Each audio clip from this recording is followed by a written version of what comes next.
Good afternoon, everyone. Welcome to this edition of the Building Inspectors Network webinars. Today's webinar, we are joined by Ms. Marisia Robus, who is the CEO of NABISA and the founder of Gauteng Property Inspections. And today she'll be focusing on a very sensitive topic, which sometimes as building professionals, we tend to avoid, which is about enhancing transparency, ethics, and professional registration. I don't want to take too much of her shine or anything. I'm going to play a small intro video of her as it speaks about her career and who she is and her life. You could just bear with us for a couple of minutes. Introducing Marisia Robus, the dynamic force behind Gauteng Property Inspections. Can anybody see my screen? And a leading expert in property inspections across.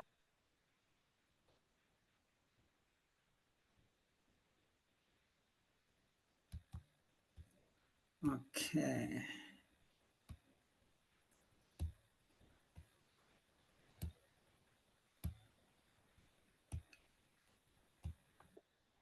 Robus, the dynamic force behind Gauteng Property Inspections, and a leading expert in property inspections across South Africa.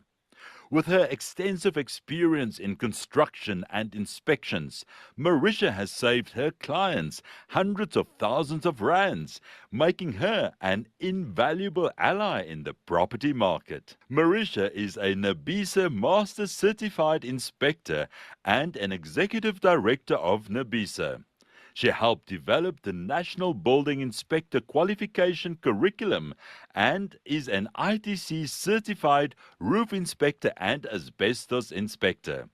Impressively, she's the only female inspector and the only inspector in South Africa with these certifications. Her services are a game changer for home buyers and property investors, saving them millions through meticulous pre-purchase inspections. Marisia's sharp eye for detail in snag list inspections and quality control during construction has saved homeowners and developers significant sums. Passionate about maintenance, Marisia offers 10-year maintenance plans for complexes and created the Proud Homeowner online maintenance program, which has helped homeowners save big on maintenance costs. She also has the book, The Proud Homeowner, to assist property owners further. Her expertise has earned her high-profile jobs like inspecting the Vietnamese embassy and ambassador's residence. Marisia has been featured on The Devi Show, All About Property, Mix FM's Building Joburg, Power FM's The Pubby Malloy Show, and in You Magazine. As a captivating speaker, Marisia has wowed audiences at various events, including sharing the stage with Robert Kiyosaki in Cape Town and Johannesburg. She's a regular at investor conferences, spreading her knowledge to thousands. Marisia Robus isn't just an inspector, she's your trusted expert, ensuring excellence and quality at every turn. With an introduction Introducing Marisia Robus, the dynamic force behind Gauteng Property Inspections, and with an introduction like that, I can actually add more to it. Instead, I'll just leave the floor to her to take over. Ms. Marisia, the floor is yours. Thank you very much. Okay, can you stop sharing your screen, please, so that I can share? You may share. There we go. Okay, let's just take that out of the way and how do I get to this? Is in the way now. Sorry, this thing is in the way. There we go.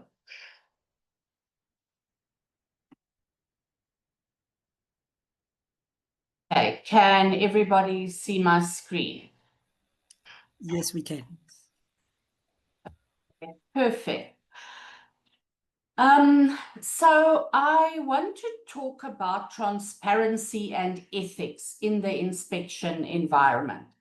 and why we need professional registration, and we then need input from our members on how we are going to solve all these terrible problems that we have.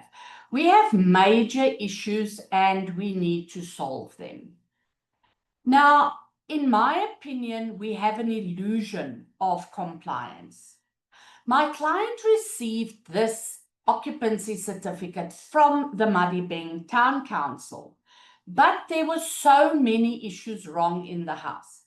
Now, the problem is that the clients think when they receive COCs and an occupancy certificate that everything is fine in their house until they start picking up problems.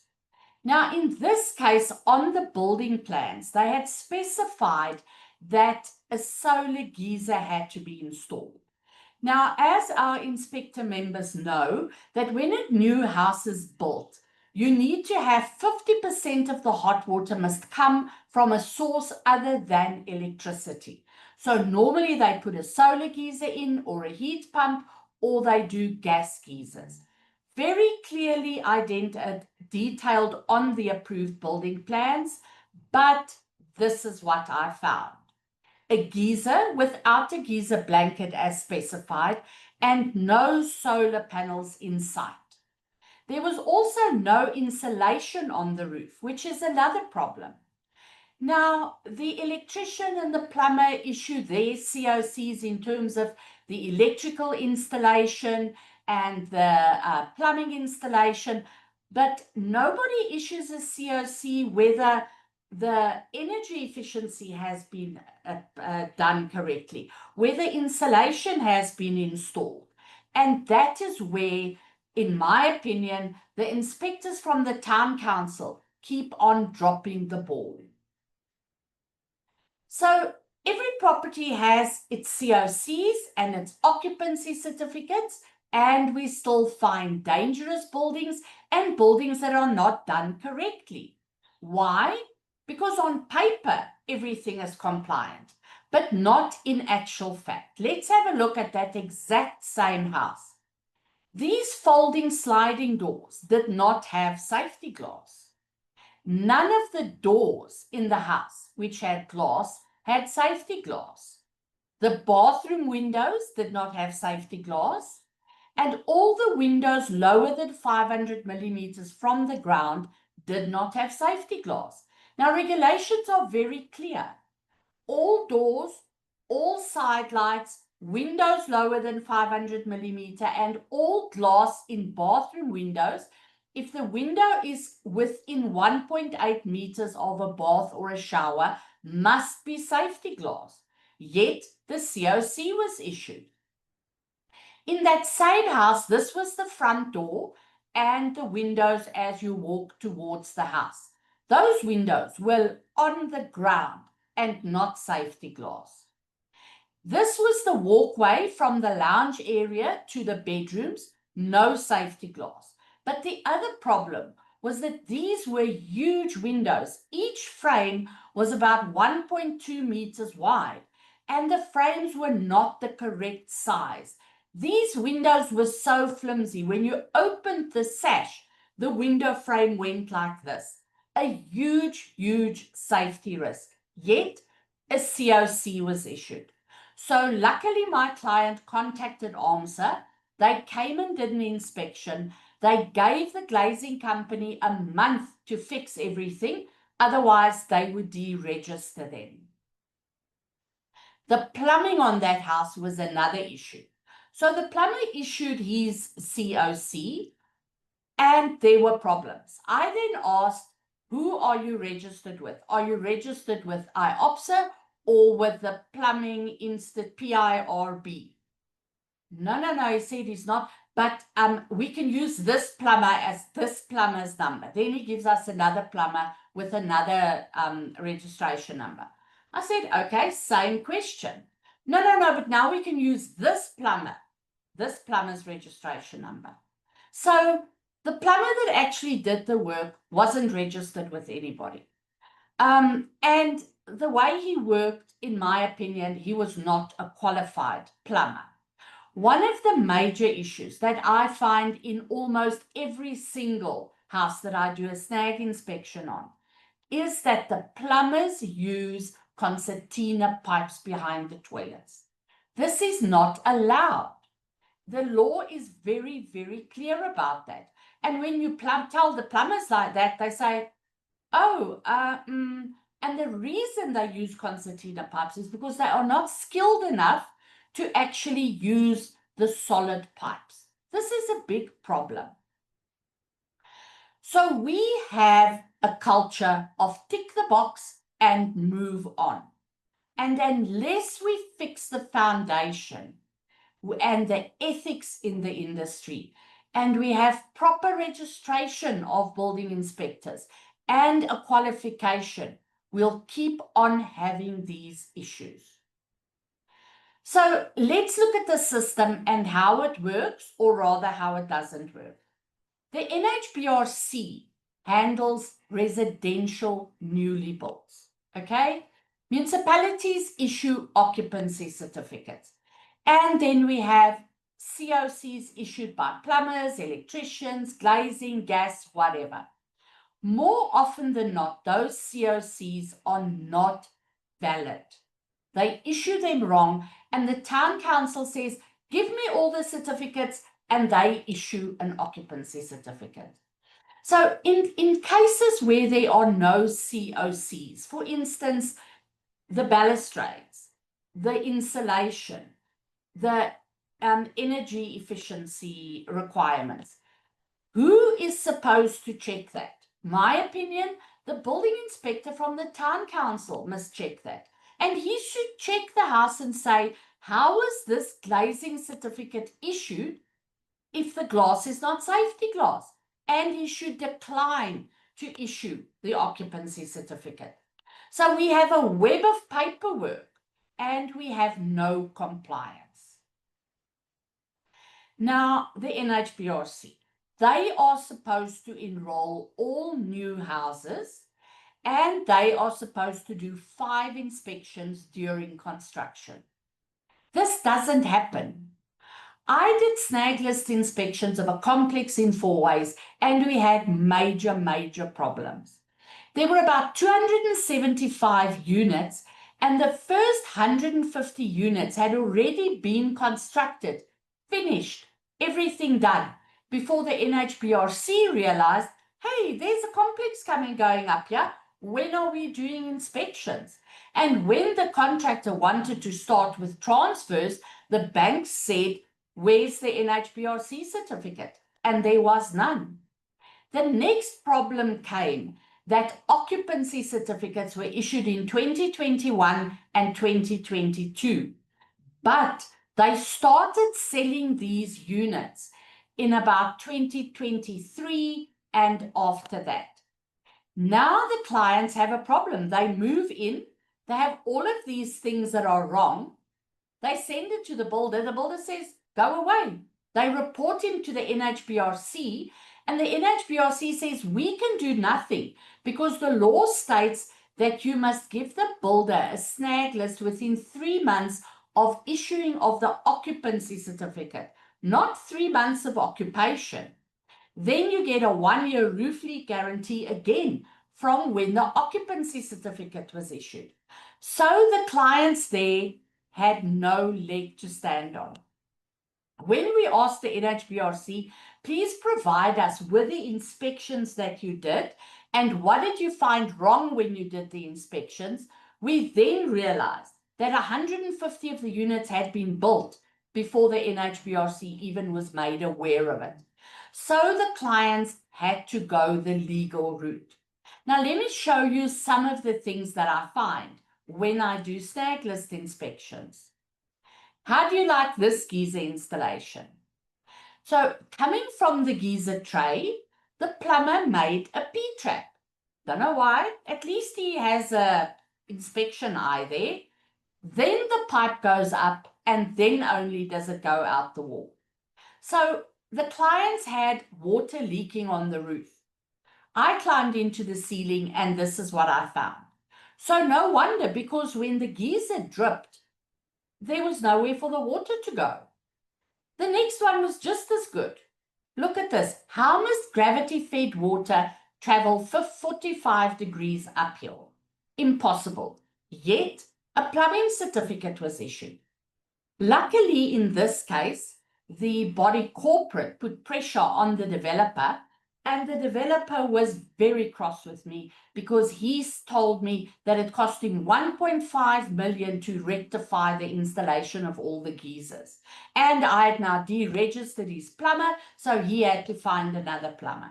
Tough. I'm very glad I got that plumber deregistered because he does not deserve to be a plumber if he doesn't even know how to install a geyser. Let's have a look at some of these other problems on this development in 4 ways.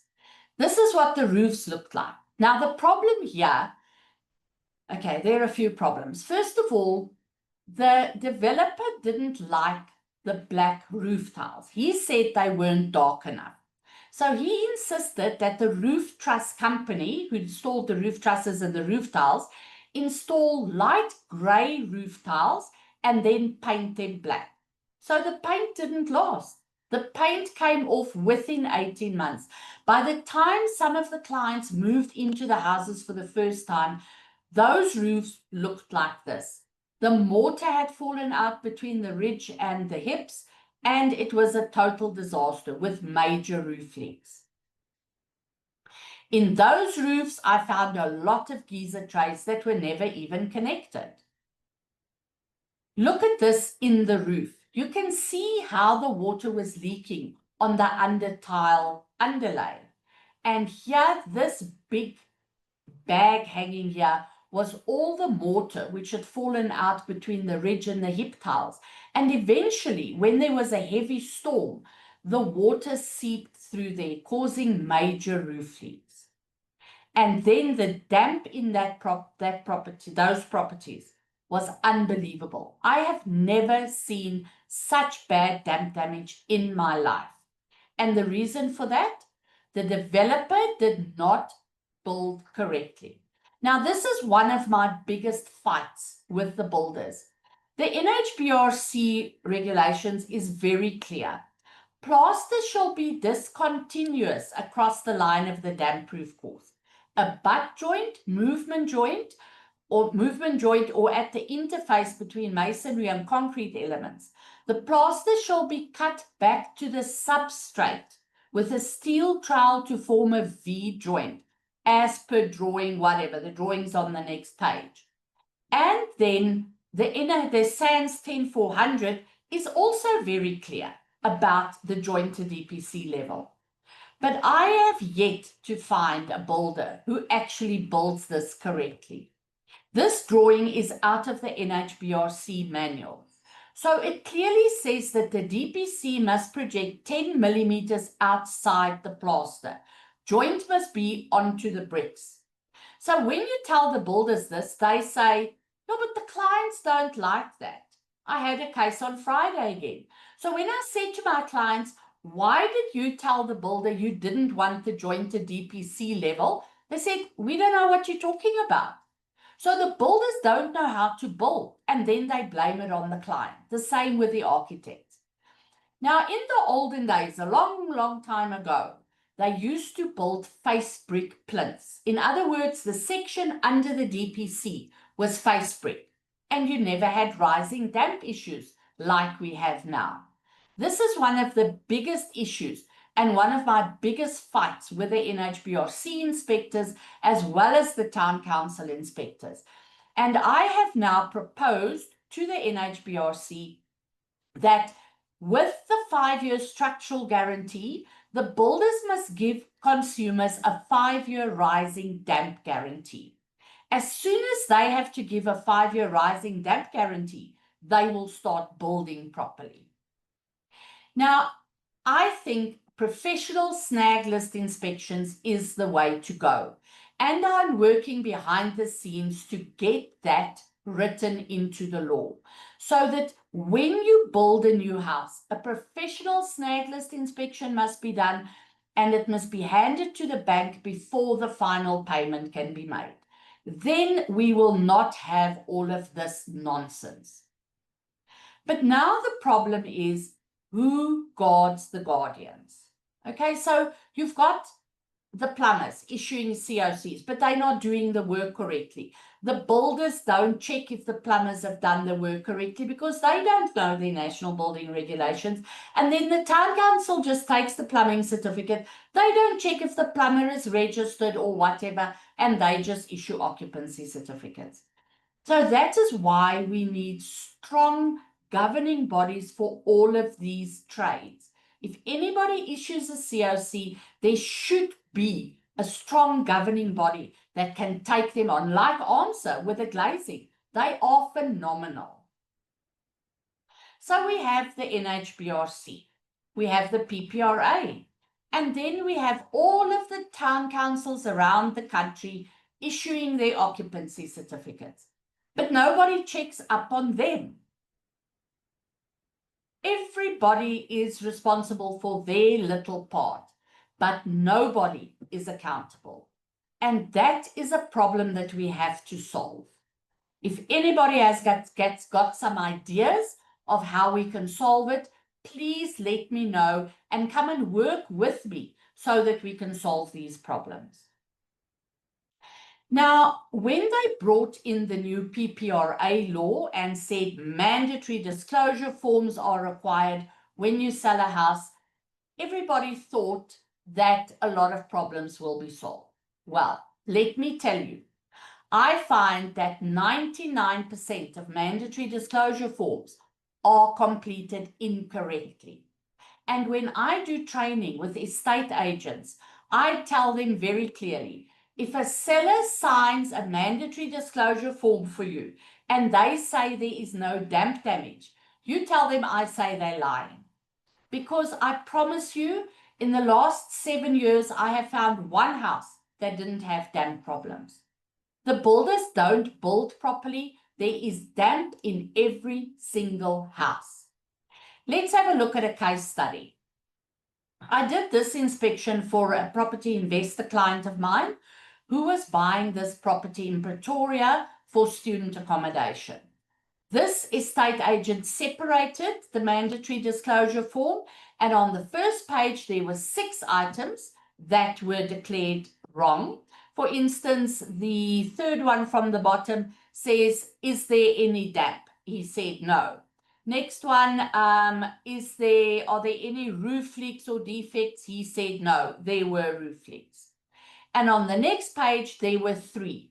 Now, if you look at the bottom arrow, you will see that it says about the building plans, they were at council for final approval. So my client was very happy because there were alterations done to the house to accommodate a lot of students, and they thought they were buying a property with approved building plans. Ha! Stick around. These were the building plans, okay? So there were 2 existing outbuildings, and you can see the new proposed additions that were done. Let's have a look at these plans in detail. So number 1, the extended hobby room showed that there was a door going out into an alleyway behind the other rooms. Okay, first of all, the extended hobby room was a room which housed 4 students. That door was not there. Number 2 indicates this alleyway where all the plumbing pipes for the toilets and the showers and the bathrooms were supposed to be. That was not there. This building was built onto the boundary wall. I still don't know where the plumbing pipes and the drainage pipes and everything were. Number 3, this hobby room toilet had no window, no mechanical ventilation. I don't know where the pipes went. The helper's bathroom, same story. This one, number 5, please remember this bathroom. I'm going to show you a photograph a little bit later. This dog washroom was a major issue for me. A student stayed there. There was no window. The only window opened into the passage, but I will show you later what the problem was there. The mold growth in this room was terrible. It was so unhealthy. Number 7 says a passage with a BIC. It was not a passage. It was a kitchen. And the hobby supply area, which had a window opened into the so-called passage, was actually a kitchen with a window opening into another kitchen. All very illegal. Now, this is that bathroom I told you to remember. There was a washing machine in the bathroom, and this is how they waterproofed the plug. Not on. They declared that there was no damp and no leaking water pipes. Now, on the other side of this was a bedroom, and I saw this when I walked in. I can't believe that they thought I wouldn't see the bricks and the water, and they tried to repair it with a plastic packet. I saw this when I walked in, took photographs, everything. When we were inside, I saw the damp on the bedroom wall. And the agent was with me, and I said, terrible damp here. The bathroom is next door, isn't it? I wonder if there's a leaking pipe. No, he says it's the leaking pipe outside. I look at the mandatory disclosure form, I say to him, no leaking pipes, no damp. Very good. This is the dog washroom. They put a piece of steel across the window so that the window couldn't open big, because down the passage you had 2 rooms for students. So they didn't want the windows open so that the students would walk into it. But this poor student hardly had any ventilation. This was highly illegal. And here is the window from the kitchen opening into the other kitchen. Highly illegal. So we are working towards mandatory pre-purchase inspections. We believe that that is going to save the buyers from buying duds like that. So we have a broken chain of accountability, and it is a major, major problem. So how are we going to save it? As you heard, I'm the CEO of NABISA, the National Association of Building Inspectors of South Africa. And we have spent the last 6 years developing the new qualification for building inspectors. We are waiting for QCTO to approve it, and we are then going to work very closely and monitor the presentation of all the building inspector qualifications. We are registering building inspectors, and we believe that we can clean up the industry. We are working with the NHBRC, with the PPRA. We really want to solve all of these problems, but we need your help. So we have 3 qualifications. We have the NQF level 5 qualification, which is a higher occupational certificate called building inspector. Then we have the NQF level 6 qualification, which is an advanced occupational certificate and called building inspector practitioner.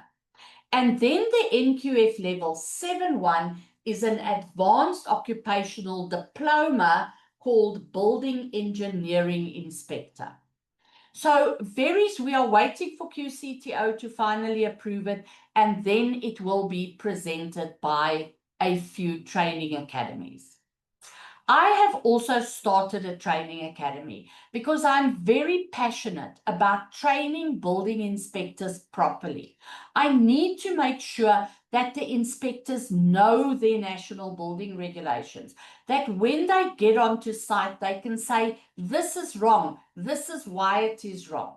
That the building inspectors from the NHBRC and the town councils will start taking responsibility and say, no, this is not correct, this is not acceptable, I'm not signing off. So remember, as building inspectors, we don't just inspect buildings. We build trust, we build safety, and we build the future. Thank you. Are there any questions? You may raise your hands, delegate, if you have a question, or type it in the chat and we'll read it out for you. or you can raise your hand so we can unmute you and engage with the speaker.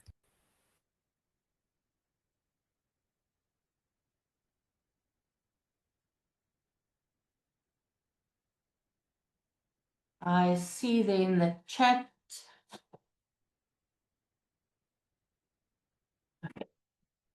All right, any questions?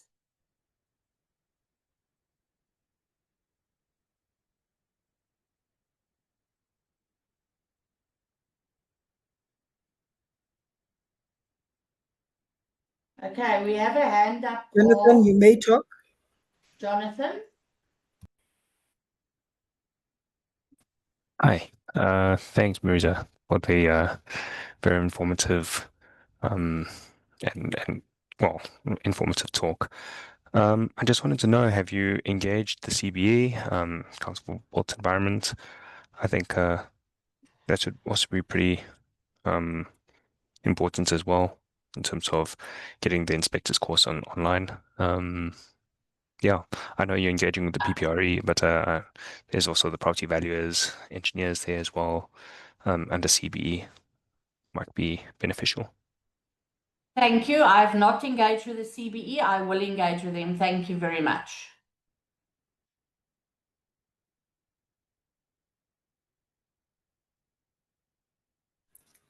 Thank you for that question, Jonathan. Any other additional questions from the delegates?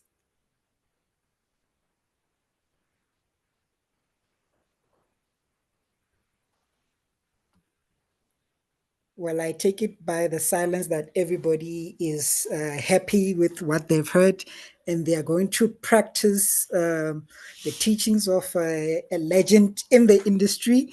And let's build towards a thriving industry and an ethical industry so that we never encounter disastrous living residentials, particularly now that development is so high in South Africa. So we do need inspectors who follow the rules and don't, slide envelopes under the table. Yeah. So thank you, Ms. Marisia. Any additional closing comments before we close? I just want to ask all the building inspectors if they can head over to nabisa.org.za and go and register as a building inspector. There will be a lot. We also host webinars and so on. We had a webinar on how to inspect solar installations. And we are going to have a glazing webinar soon. And we are having a lot of different webinars. So please join NABISA and then we can assist you. Yes, Batubile, is that how I pronounce it? You can unmute yourself, yes? You pronounced it correctly. Thank you. Thank you for sharing the insights. I'm on the road, so I was unable to have a look at your presentation. However, I do concur with most of the things you shared on your presentation, and I was trying while I'm driving to answer some of the questions. I think there was a set of questions which was posted here. Okay. Yeah, what I wanted to yeah, the webinar was recorded, so you can go and watch it when you're off the road. Oh, okay, great. What I wanted to say is we do have what you call the registration councils for building inspectors, which I know NABISA is a voluntary one. We do have SACEP SA and SACP-CMP, which do register building inspectors. I just want to know what does NABISA offer, which is different, excuse me, from these other two. Excuse me, because what I've been registered with NABISA, and from the time I've registered, I think my first registration was in 2014. At the time, we were not paying for the registration category. And then NABISA went quiet. Well, I think I didn't follow up for some time. And then when I had a look later on, I saw that you were now starting to charge us $750 and I think about $250 for admin fees. which amounts to 1,000 rands. But the first registration which I had, I think it was in 2023, the whole year there was nothing that was happening. There were no webinars, trainings, nothing. And then I think the last year registration, we only had one, which you just mentioned. Okay, so I became a director of, sorry, are you? Which was the solar one. So, I mean, for the amount that we are paying in information session.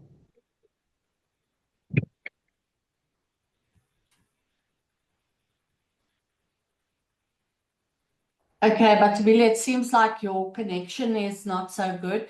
So I became a director of NABISA about 2-3 years ago.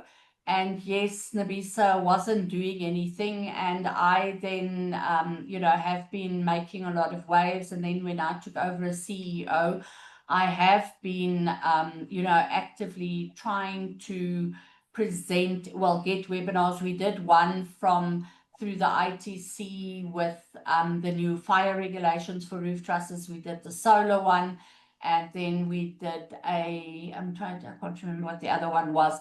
We're going to have glazing webinars and everything, but also the response from members are not very good. So to have a webinar and only 6 people arrive is also not great.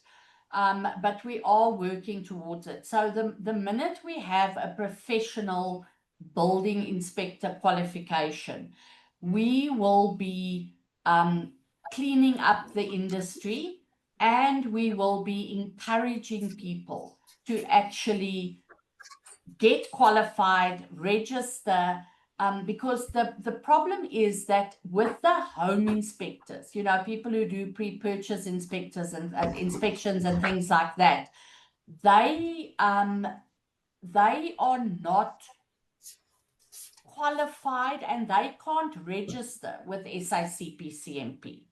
And the architects, which are registered with SACAP, they can't do inspections like I can. I mean, I had a meeting with architects and lawyers and builders and everything on site last week, and the architect was totally stunned at what I pointed out. The architects don't know their national building regulations. They just put in the block on the side, house to be built according to SANS 10400. That's all they do. They don't know their national building regulations.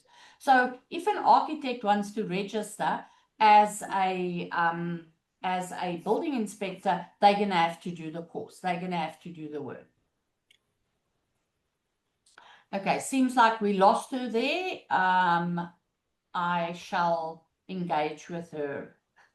Oh, there she's back. So yeah, we want to clean up the industry. We want to make sure that everybody is registered. Once we've got the qualification, we will be having a lot of courses. Like I had an inspector phone me today asking me about the NHBRC process. He did a snag list inspection, had a lot of questions. How do we handle this? What about the NHBRC? And he said to me, why don't you have master classes like that to teach the inspectors how to do, what to handle? Don't do this. No, you're not going to get anywhere with this. So that is the aim, that we will be empowering inspectors. But also what we need to do is we need to make sure that the consumers know that the facility of having a pre-purchase inspection done or a snag list inspection done is there. And that is what the aim is. So if you wouldn't mind letting me know what type of webinars you would benefit from, everybody who is here, please let me know what webinars you would benefit from, and I will gladly arrange them. All right. Thank you, Ms. Marisia. There is a question here from Anonymous who asks, you mentioned about the Property Pro Academy. Is there a website for this, for them to go through via NABISA? Okay, so my website is not up and running yet, so just come to me at gautenginspect.co.za and contact me through that, and then I will get in touch with you. All right, happiness. Is there any additional questions from the delegates before we do closing remarks? Raise your hand. I take it everybody is all good. Thank you everybody for attending. And before I let go, Marisia, any closing comments for any aspiring building inspectors fresh out of varsity or fresh into want to walk into be and be the first woman in this thing or the first whoever in this thing like you? First of all, learn your national building regulations. That is the most important thing because everything hinges on that. Once you know your national building regulations, then you can work from there. Very, very important, and attention to detail. Thank you very much for the opportunity. Utmost pleasure. To all the delegates, the recording will be made available to all of you. We'll post it on YouTube and also will make it available on Miss Marisia's own YouTube channel. And her presentation will also be made available to you. It will be available within the next 4 days, and we will email you every material that she's presented along with the link for you to rewatch, to share with your friends, and to also keep on engaging on these webinars. See you in the next one. Cheers.